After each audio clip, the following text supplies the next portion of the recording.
Karan Jha, and I am currently studying in Chandigarh University, and I am in last year of my course.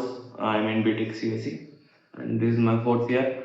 So, to take further my interest, I choose teaching and make available easy for everyone. मतलब कि मैं ये पढ़ाई जो है ना, जैसे हम कोचिंग सेंटर्स में जाके जब पढ़ते थे, हमको कोटा जाना पड़ता था, ऐसे बहुत सारी चीज़ें होती थी पहले, जब बहुत सारे लोग आईआईटी जाने का सपना या एनआईटी या कोई भी अच्छे कॉलेज से इंजीनियरिंग करने का सपना नहीं देख पाते थे, क्योंकि उनके पास रिसोर्सेज की कमी होती थी, कोचिंग वाले बहुत पैसा मांगते थे और वगैरह वगैरह चीज़ें आपको पता ही है। लेकिन आज के टाइम में हर एक चीज़ यूट्यूब पे आ चुका है, हर एक कंटेंट यूट्यूब पे आ चुका है। तो मैं भी अपना इसी में योगदान देने के लिए, इसी फील्ड में और अपना योगदान देने के लिए यूट्यूब पे आया हूँ। मैं आपको गाइज 11th एंड 12th की फिजिक्स और 11th एंड 12th की मैथमेटिक्स पढ़ाऊंगा। केमिस्ट्री मेरी बहुत वीक है, इसलिए मेरी आईआईटी नहीं हुई, वो खैर अलग स्टोरी है। बट हम लोग फोकस करेंगे गाइज मैथ्स और फिजिक्स पे। आज मैं फिजिक्स का आपको पहला चैप्टर वेक्टर्स पढ़ाने वाला हूँ और बहुत मज़ा आएगा गाइज ये सेशन में। आप ये सेशन अटेंड करके देखिए, और जैसे जैसे आपका लव एंड सपोर्ट बढ़ेगा, हम इसको और वीडियो को क्वालिटी और बढ़ाते जाएंगे, शूटिंग क्वालिटी बढ़ाते जाएंगे। अभी तो जो स्टार्ट है, पहले तो थोड़े बहुत सब 100K तक तो कुछ तो पहुंचे, तब 1K भी पहुंचे तब तो, बट अभी स्टार्ट है। और मैं पूरा कोशिश करूंगा कि आपको फिजिक्स की सबसे बेस्ट से बेस्ट कंसेप्ट डिलीवर कर पाऊँ।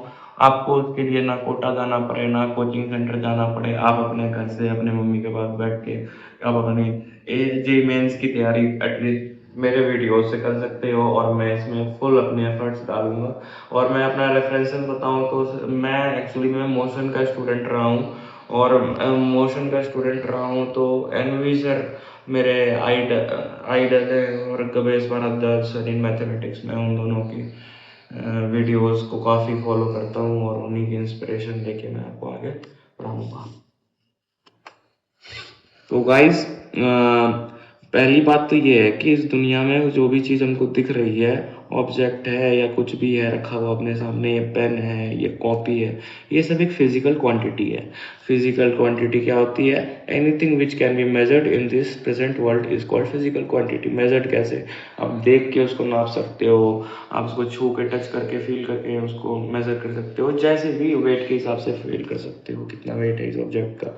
तो इसको कहते हैं फिजिकल क्वांटिटी गाइस। अब फिजिकल क्वांटिटी समझ गए आप क्या होती है?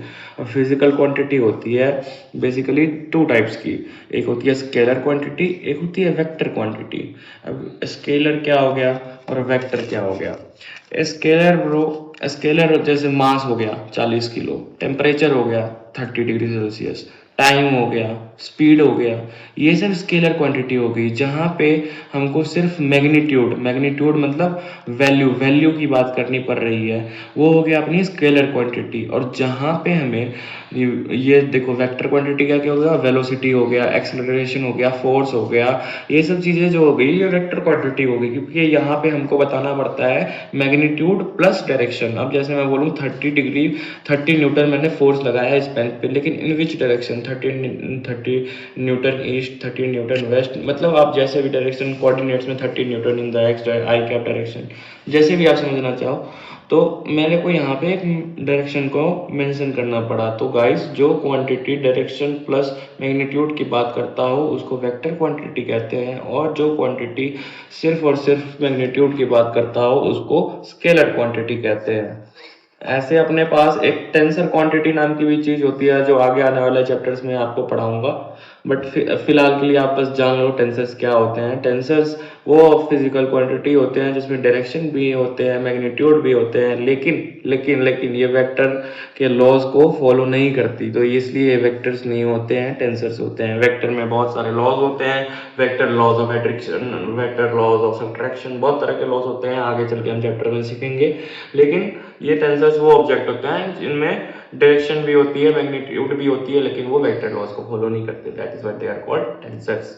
ठीक है। अब वेक्टर्स के एग्जांपल, जैसे Ram is walking 30 kilometre north of town, तो ये अपने को डायरेक्शन के साथ साथ मैग्नीट्यूड मेंशन करना पड़ा, तो ये हमारा वेक्टर क्वांटिटी हो गया guys. We will talk about representation of vector. Vector हम कैसे रिप्रेजेंट करते हैं, ऐसे हम वेक्टर रिप्रेजेंटेशन कैसे करते हैं वेक्टर की। जैसे हम मानते हैं ये वी वेक्टर है, तो वेक्टर को हम ऐसे ऐसे रिप्रेजेंट करते हैं। ये एरो इसकी डायरेक्शन है गाइस, और ये इसकी मैग्नीट्यूड है, वी इसकी मैग्नीट्यूड है, एरो इसकी डायरेक्शन है। अगर इसको हमको, और अगर इसकी मैग्नीट्यूड को बस हमको रिप्रेजेंट करना हो तो कैसे करेंगे, वी वेक्टर अंडर मॉड्यूलस। ये एक रिप्रेजेंटेशन का फॉर्मेट है गाइस, जिसमें हम सिर्फ मैग्नीट्यूड को मेजर कर रहे होते हैं। इस वी वेक्टर को हम एक मॉड्यूलस के अंदर डाल देते हैं, जिसका फंक्शन है कि हमको वैल्यू आउटपुट बाहर दे। वो सब गाइस आप मैथ्स में पढ़ोगे फंक्शन वगैरह, बट अभी हम जस्ट इसकी बात कर लेते हैं, ठीक है।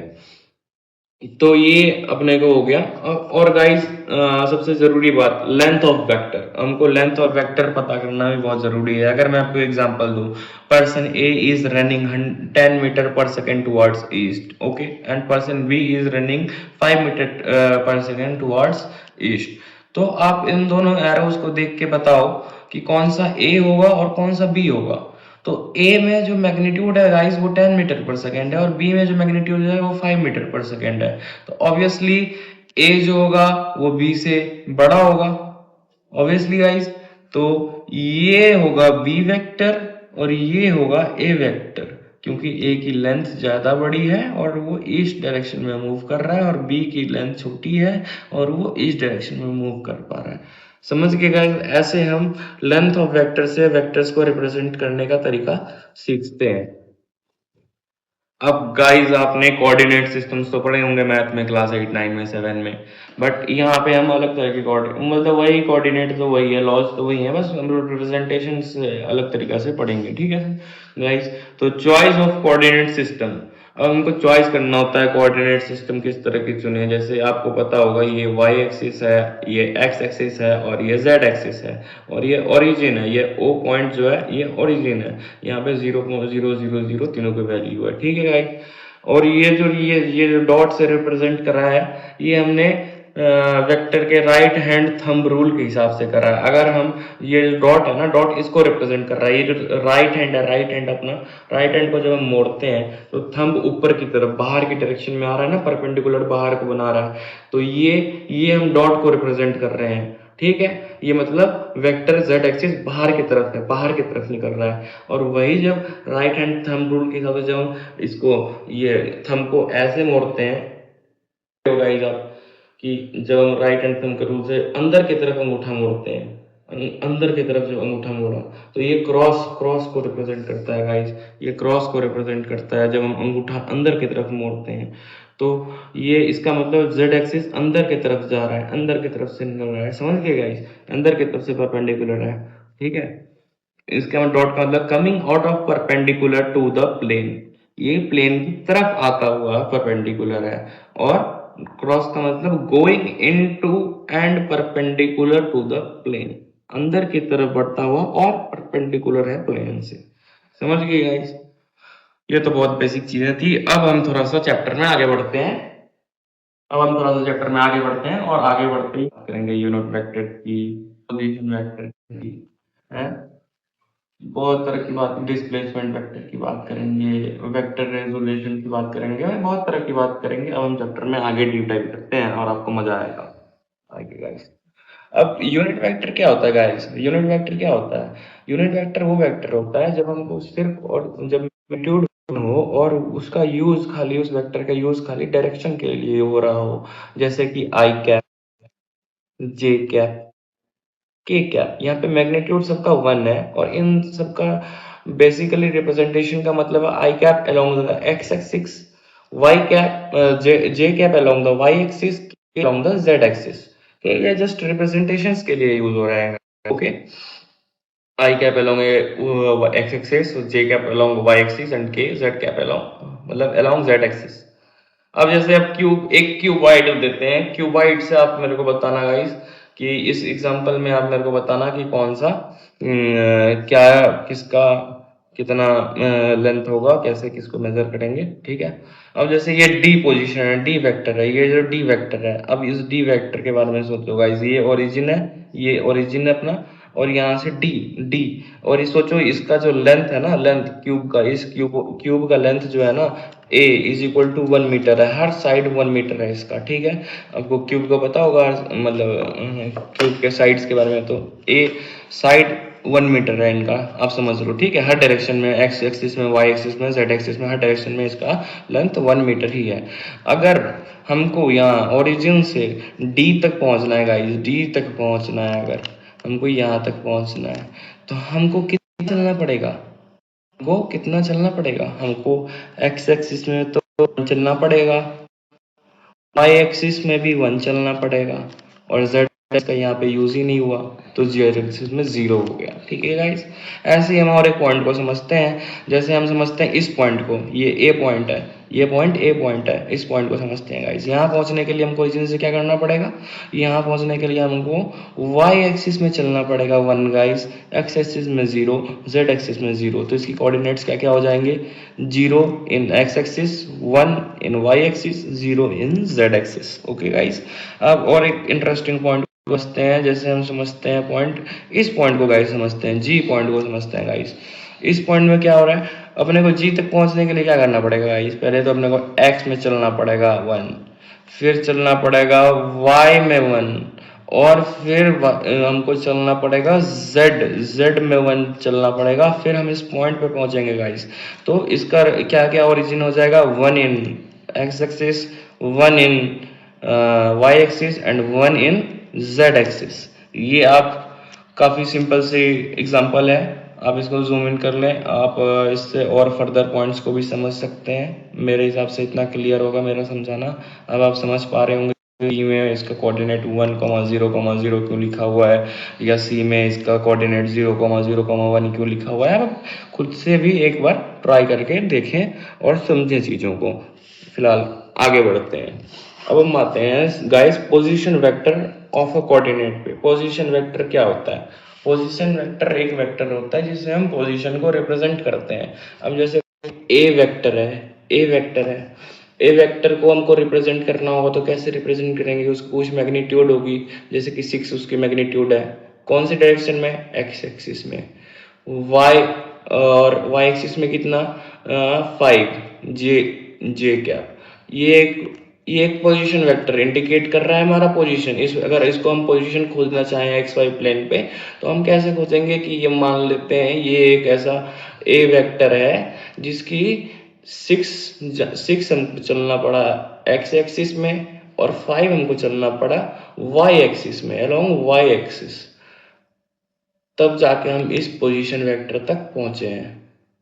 एक्स एक्सिस 6 चलना पड़ा हमको यहाँ पे और 5 चलना पड़ा वाई में। ये हो गया अपना गाइस पोजीशन वेक्टर, एक पोजीशन को रिप्रेजेंट करने का तरीका, ठीक है। अब जैसे मैं आपको एक एग्जांपल देता हूँ गाइस, आप इसको सॉल्व करके देखो।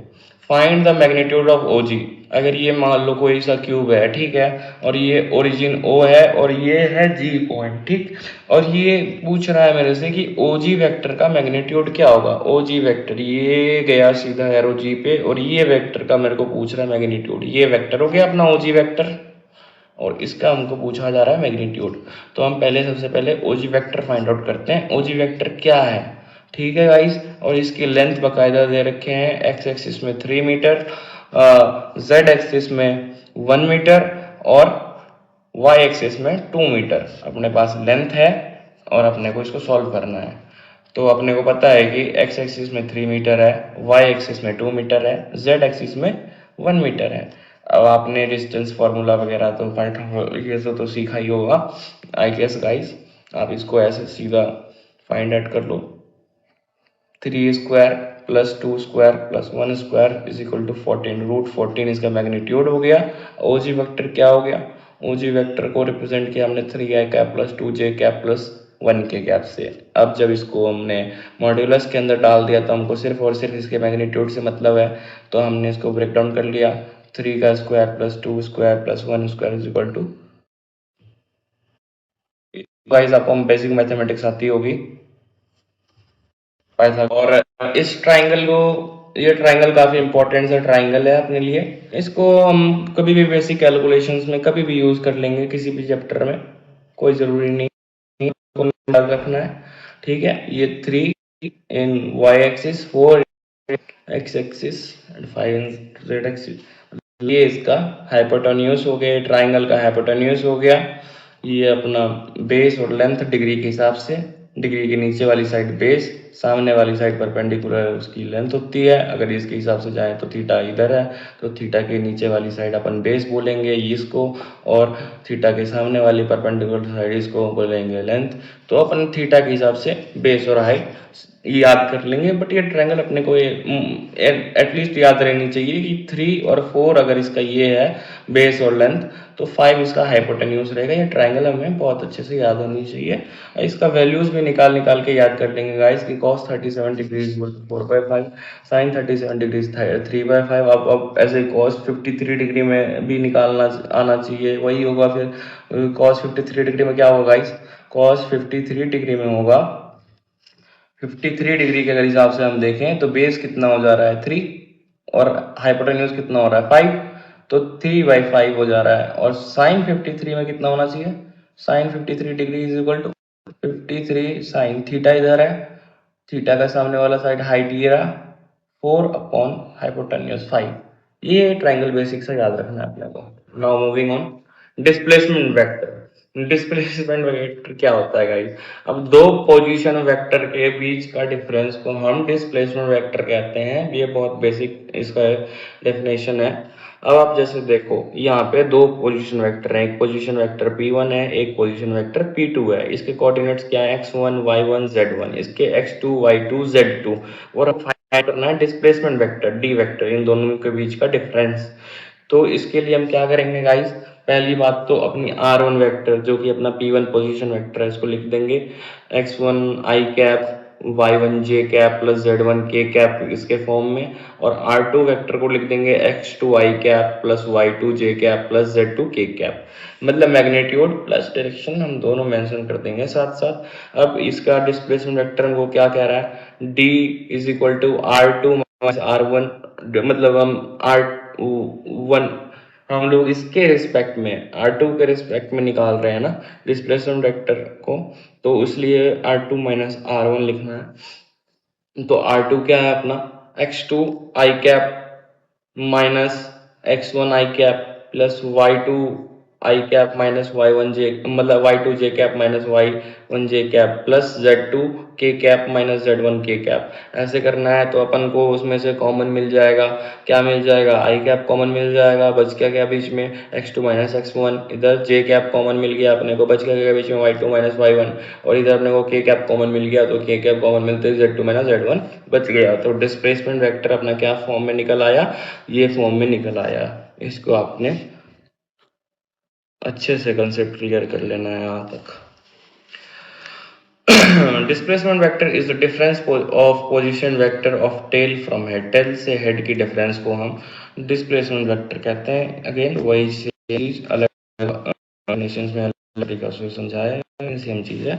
अब देख लो ये ए है और ये भी इसका हेड है। अब इसका हमको टेल से जब हेड की तरफ मूव करेंगे उसको क्या उस डिफरेंस को हम कहते हैं डिस्प्लेसमेंट वेक्टर। तो हमने यहीं इसी का डिस्प्लेसमेंट वेक्टर इधर निकाल के देख लिया है। यहाँ पे भी आप देख लें गाइस, ए बी वेक्टर जो अपना निकल आएगा वो यही निकल आएगा x2 minus x1 i cap plus y2 minus y1 j cap plus z2 minus z1 k cap. अब कुछ एग्जांपल सॉल्व करते हैं guys. If a particle moves from point 2, 3, 5 to point 3, 4, 5, its displacement is। अब guys आप अभी दिमाग में एक पिक्चर इमेजिन करो कि क्या क्या इसका ओरिजिन रहा होगा। एक पार्टिकल है, वो मूव कर रहा है पॉइंट पी पॉइंट मूव कर रहा है, तब उसका पॉइंट 3, 5 और 2 2 कहाँ कौन से पॉइंट क्यू, तो क्या 4,5 उसका कोऑर्डिनेट्स है। तो डिस्प्लेसमेंट वेक्टर क्या होगा? ये इसने कितना से कितना मूव किया, वो डिस्प्लेसमेंट अपने को निकालना है अपन को। डिस्प्लेसमेंट सबसे पहले तो अपन डिस्प्लेसमेंट किसके रिस्पेक्ट में किसका निकाल रहे हैं? हम निकाल रहे हैं डिस्प्लेसमेंट q के रिस्पेक्ट में कि p से कितना मूव हुआ। ठीक है, तो 2i cap plus 3j cap 5k cap, इसका हम लोगों ने यहाँ पे कोऑर्डिनेट्स वगैरह लिख लिया। और डिस्प्लेसमेंट वेक्टर जैसे हमने सिखाया था वो x2 माइनस x1, x2 क्या है यहाँ पे, x2 किसको ट्रीट करना है, x2 ट्रीट करना है हमको 3 को। क्यों? क्योंकि ये p से q की ओर मूव कर रहा है। तो 3 minus 2 cap plus 4 minus 3j cap plus 5 minus 5k cap. तो क्या सही आंसर आया guys? 1i cap plus 1j cap plus 0k cap. इसने k डायरेक्शन में 0 मूव किया, मतलब बेसिकली इसने x डायरेक्शन में 1 मूव किया और y डायरेक्शन में 1 मूव किया। तो i plus j cap is the answer. Okay guys, ये छोटा सा एग्जांपल है। आप न्यूमेरिकल्स के लिए basically H C Verma follow करो। वो आपका बेसिक्स और आपका कंसेप्ट बहुत अच्छे से क्लियर करेगा। और अरिहंत या कोई और अच्छी सी पब्लिकेशन की बहुत अच्छी सी सीरीज कोई फॉलो कर लो। ठीक है, मैं आपको अगले वीडियो में उन बुक्स का रेफरेंस दे दिया करूँगा, उनका लिंक नीचे में डिस्क्रिप्शन में डाल दिया करूँगा। आप वो बुक्स फॉलो कर लेना न्यूमेरिकल्स पॉइंट ऑफ व्यू से। अगर आपको रीड भी करना हो, थ्योरी भी पढ़ना हो, उससे थ्योरी भी पढ़ के और क्लियर कर सकते हो, न्यूमेरिकल्स भी कर सकते हो। तो मैं आपको उसका लिंक दे दिया करूँगा अगले वीडियो के डिस्क्रिप्शन से। Now moving on, will talk about vector resolution. Vector को कैसे रिजॉल्व करके हम देख सकते हैं। अब जैसे गाइस यहाँ पे अगर मेरे को कोई vector 2i plus 3j cap दिया है, तो हम इसको रिप्रेजेंट करना तो हमको आता है कि एक्स वाई प्लेन में अपन 2 चले, एक्स एक्सिस में वाई में 3 चले, और ये रहा इसका वेक्टर। ये हमने रिप्रेजेंटेशन किया गाइस, ठीक है, ये आपको पता चल गया। लेकिन अगर क्वेरी नंबर 1, अगर हमको कोई मैग्नीट्यूड दे दे with direction in the form of degree, then हम कैसे फाइंड आउट करेंगे इसका वेक्टर फॉर्म। हमको ये सीखना है वेक्टर रेजोल्यूशन में। वेक्टर को रिजॉल्व करके अलग अलग तरीके से सीखने को ही वेक्टर रेजोल्यूशन कहते हैं। सो हम अगर इसको कंसिडर करें, इस ट्राइंगल को कंसिडर करें, ये वाई डायरेक्शन, ये एक्स डायरेक्शन, और ये इसका बोल लो, बोल लो, जो बोल रही, ठीक है।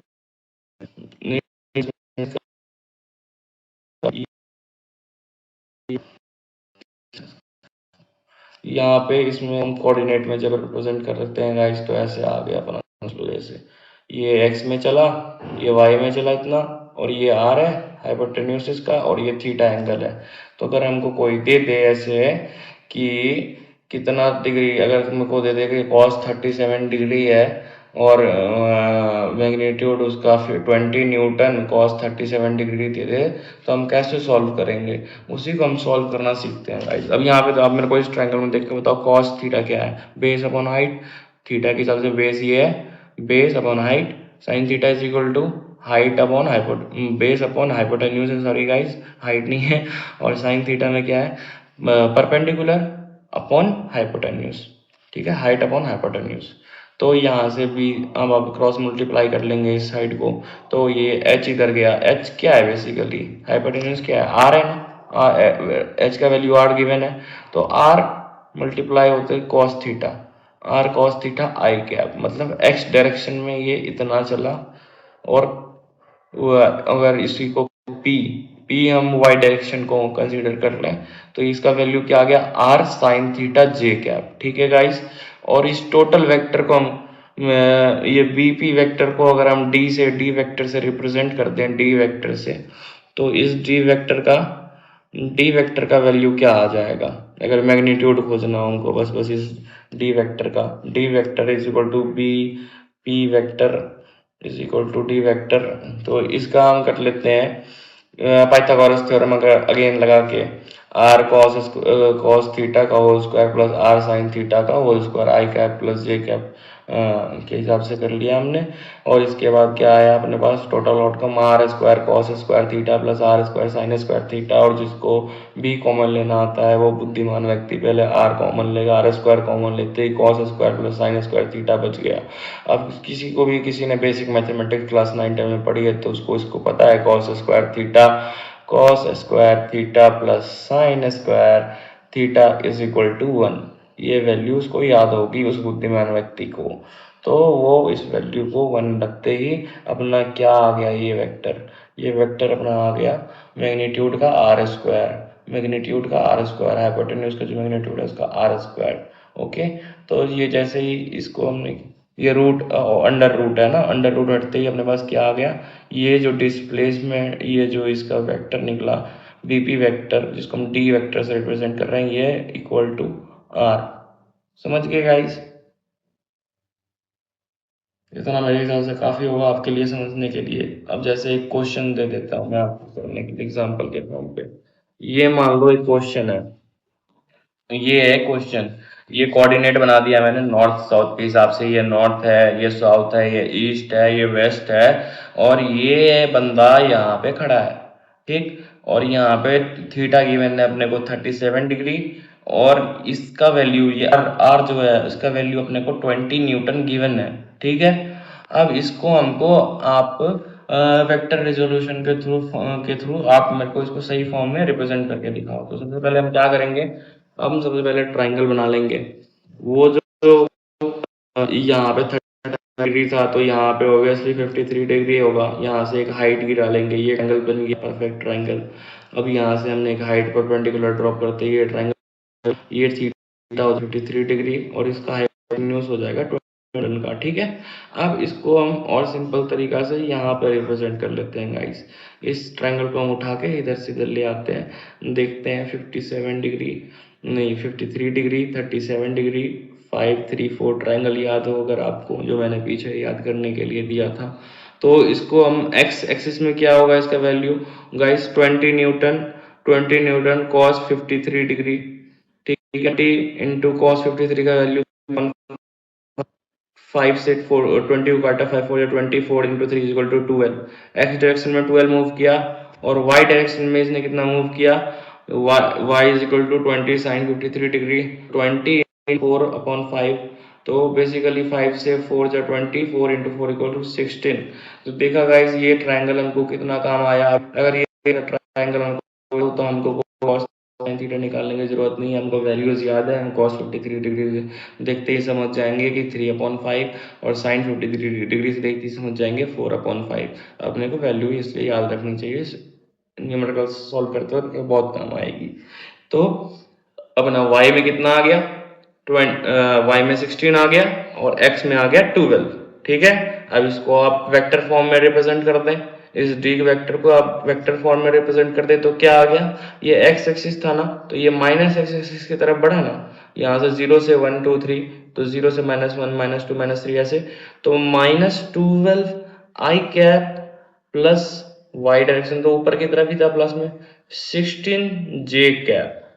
इसको हमने किस में, इसको हमने रिप्रेजेंट किया, और क्या गिवन डेटा से, 20 Newton 37 degree west of north से, इससे रिप्रेजेंट किया। गाइस आपको ऐसे वेक्टर को रिजॉल्व करके हर तरीका से समझना देखना आना चाहिए, और इससे आपकी प्रैक्टिस अच्छी होगी। अभी तो बेसिक से चैप्टर स्टार्ट ही हुआ है, अभी इसमें वेक्टर एडिशन, वेक्टर सब्ट्रैक्शन, बहुत तरह की चीजें आगे पढ़ेंगे।